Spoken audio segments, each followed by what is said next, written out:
Naniniwala ka ba ang tao mamamatay? Oo. Naniniwala ka hindi ka mamamatay kung hindi pa gusto ng Diyos. Nasa Biblia yun. 10:29 ng Mateo. Kahit maya, hindi mahuhulog sa lupa kung hindi pa yung tulot ng Diyos. O hindi ka mamamatay kung hindi pa gusto ng Diyos. Kung hindi pa gusto ng Diyos, huwag ka matakot mamatay. Kasi pag natatakot kang mamatay, parang natatakot ka sa gusto ng Diyos. Ang paniwalaan mo, mamamatay ako pag gusto ng Diyos. Pag hindi pa gusto ng Diyos, di pa ako mamamatay. Yun ang paniwalaan mo. O maaalis yung takot mo ka ako. Kaya ka lang kasi ako natatakot ka mamatay, matakot ka malugi na.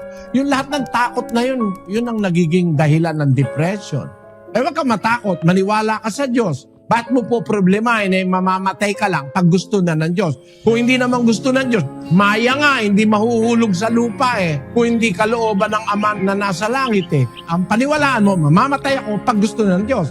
Pag hindi pa gusto ng Diyos, di pa ako mamamatay. Yun ang paniwalaan mo. O maaalis yung takot mo ka. Hindi kanya papayagang mamatay nang hindi mo pa oras. Ihanda mo na ka ako sarili mong mamatay para huwag kang matakot na wala nervyos niya nung matutong magtiwala sa Diyos.